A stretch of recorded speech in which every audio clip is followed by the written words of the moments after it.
сиздер сел саяктар менен мындай күрөшкөн жоксуздар да, биз көрүп атпайбызбы?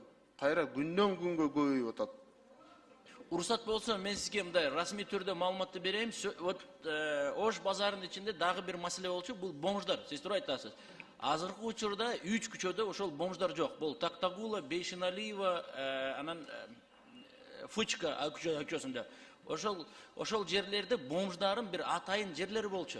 Атайын. Мен сизге видео отчетту берем. Ошол азыркы учурда ошолор жок. Ошол атайын жерлер жок. Биз баарын жойдук.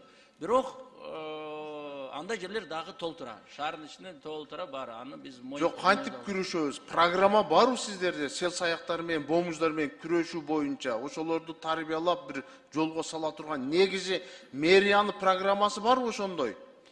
Аны айта албайм. Бирок биз азыр ошолор бомждардын бир ошол атайын жерлердин чогулткан жерлерди биз жоюп атабыз да. Ошол распитие напитков деп коет. Алар парктардын ичинде же бир мындай речканын жанында отурган бир атайын жерлер болчу да, палатка сыяктуучу. Ошолорду жоюп атабыз. Бирок программа жөнүндө менде азыр маалымат жок. Жок, сиздер ошол бир сел саяктарды жоюу багытына бир программа иштеп чыгышыңыздар керек, биринчиден. Экинчиден, бул мамлекеттин жүзү, Бишкек шаары биз борбор калаабыздын жүзү. Ушу боюнча иштеш керек да конкреттүү түрдө. Азыр парктарда да жүрөт. Парктарга мындай кыдырып жүрсөңүз, сиз шаарды жакшы эле кыдырасыз го. Жанакы шаарды булгогон, мусор таштаган жарандар менен жакшы эле күрөштүңүз го. Аңдып жүрүп, кармап штрафтарды салып, туурабы? Ошентип иштебейсиздер, бир мэрге айтып бир программа түзүш керек да, буларды жоюшубуз керек биз. Ушул боюнча иштеш керек.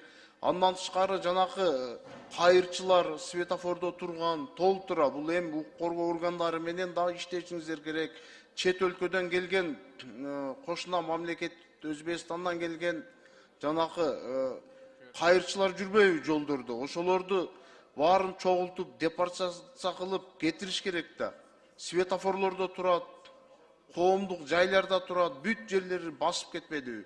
Ушу боюнча бир конкреттүү түрдө иштешиңиздер керек. Бул дагы чоң бир түйшүк сиздер үчүн. Эске алынды анда. Сөзсүз ошону эске алып туруп бир программаны